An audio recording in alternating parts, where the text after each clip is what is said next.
Rimwe na rimwe hari igihe twitesha agaciro, ubwo ndabwira abasore cyane cyane n'abagabo, tugasarira abakobwa cyangwa abagore batanadukunda kandi twakabaye tuzi guhitamo neza abadukunda, kubera ko iyo duhuye n'umukobwa w'umwana mwiza akadusekera duhita twumva ko yadukunze. Uwo mwana yarezwe neza nuko yabuze uko aguhakanira, ntabwo agukunda ahubwo ni umutima mwiza yigirira. Ntabwo agukunda ahubwo wimwizirikaho kuko uri kwisebya. Dutangirane n'umusore uri kutuganirira atubwira ubuhamya bwe, avuga ko hari igihe yasariye umukobwa utaramukundaga. Ati ariko kuko nari meze nk'ikigoryi sinamenye ko atankundaga kandi yanyerekaga ibimenyetso. Iyo nsubije amaso inyuma nibwo mbona koko ko atankundaga, nsobanukirwa ko namujinaga nkamubangamira. Basore, iyo utiyubashye bagufata nk'inzanga, kubera ko iyo ukunze umukobwa ufite uburere ashobora kutakwereka ko atagukunda nawe ugakomeza kumusarira bakagufata nk'inzanga. Niba uri umusore iga uko wakihesha agaciro, kanda kuri subscribe ubundi tuganire ku bintu 10 bizakwereka ko umukobwa nta rukundo namba agufitiye.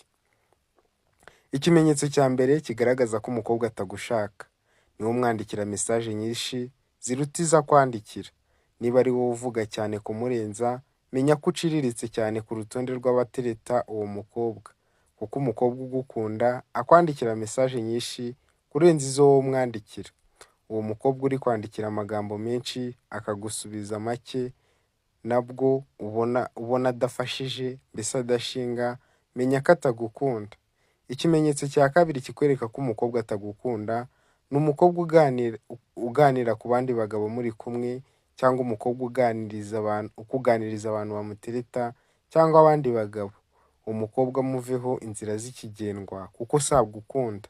Ikimenyetso cya gatatu kikwereka ko umukobwa atagukunda cyangwa kikwereka ko ugomba kuva mu mubano nawe, akunda kwijijisha akigira uwo atari we.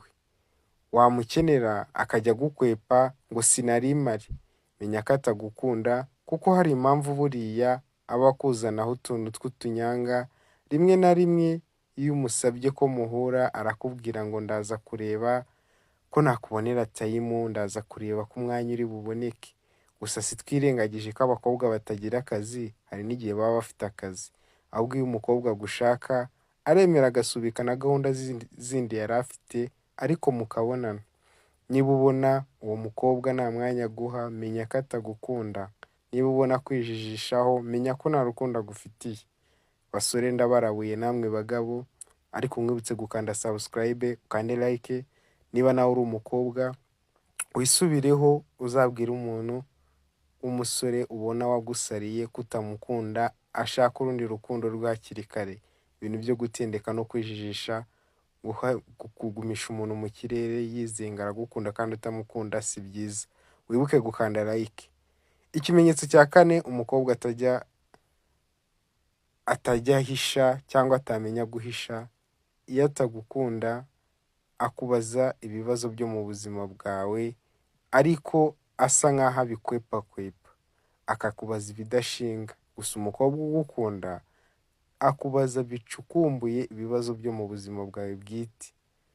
Iyo atabikubaza rero ntabwo aba agukunda, kuko iyo ugenda usangiza umukobwa amarangamutima yawe arushaho kugenda agukunda. Niba ubona muganira ku bindi bisanzwe atakubaza iby'ubuzima bwawe bwite ngo akwinjirire, menya ko nta birenze kuri wowe. Iyo muganira ibindi uba urimo kwiganiriza, kuko umukobwa ugukunda bya nyabyo agerageza gushaka amakuru yimbitse ku buzima bwawe. Niba ubona rero atabikora, menya ko atagukunda, ndakurabuye wa musore we. Ikimenyetso cya gatanu kikwereka ko umukobwa atagukunda, umukobwa yirwa akwicira gahunda za hato na hato. Niba ubona umukobwa yirwa yica gahunda zawe yisubira, wamusaba gahunda runaka akayisubika bya hato na hato, ibyo bibaye rimwe nta kibazo, ariko si yabigize akamenyero wowe ubona nta kintu wumvamo. Niba ubona bimeze gutyo, ibyo bintu bihagarike, wibangama wa musore we, shaka urundi rukundo kandi ujye wiyubaha. Ikimenyetso cya gatandatu umukobwa uhora kuri fone kandi muri kumwe, nka kwa kundi muba muri kumwe ukabona agiye kuri Snap, kuri WhatsApp, TikTok, agiye kuri Facebook ari kuganira n'izindi nshuti, menya ko uwo mukobwa nta gaciro aguha nta n'ubwo akubaha. Biramutse bigenze gutyo ukabona yunamye muri fone, haguruka wigendere wa musore we cyangwa mugabo, nibwo uzaba wihesheje agaciro. Ikimenyetso cya karindwi kikwereka ko umukobwa atagukunda, akubwira ngo muhurire hafi y'iwabo, ntaba ashaka ko mujya kure, wowe wamuha location ukumva ntashaka kuyubahiriza cyangwa ngo ahajye, ahubwo arashaka hafi ahamwegereye, cyangwa akakubwira ngo umunyureho mu rugo unsuhuze. Niba ubona bimeze gutyo menya ko nta kigenda.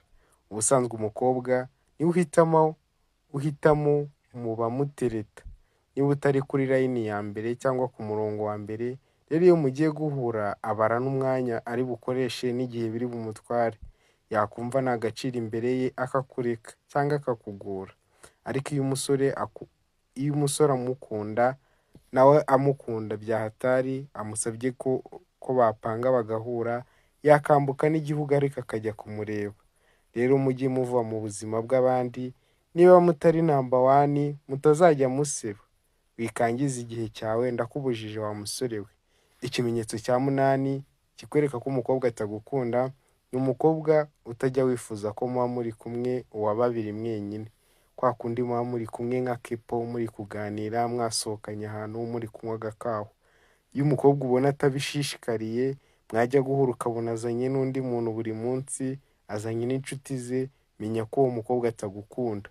Muha umwanya kuko ntabwo akwizera nta nubwo akwitayeho. Ikimenyetso cya cyenda kigaragaza ko umukobwa atagukunda, ni cya gihe umubwira ngo musohoke ukabona ntabwo abishamadukiye, mbese ukabona ntabwo yabihiyemo yabishyushyemo. Menya ko uwo mukobwa atagukunda niba ubona bimeze gutyo. Ubusanzwe umukobwa ugukunda iyo umubwiye ngo musohokane abisamira hejuru. Niba ubona atari ko bimeze rero wikisuzuguza, va muri uwo mubano utazahasebera. Ikimenyetso cya 10 kigaragaza ko umukobwa atagukunda, ni umukobwa udatuma umwisanzuraho, ubona afite isoni, isesemi. Niba ujya kumukoraho akabona arashaka kukwiyaka, menya ko atagukunda. Umukobwa ugukunda ashobora kukureka ukamukoraho ushaka hose ariko utarengereye.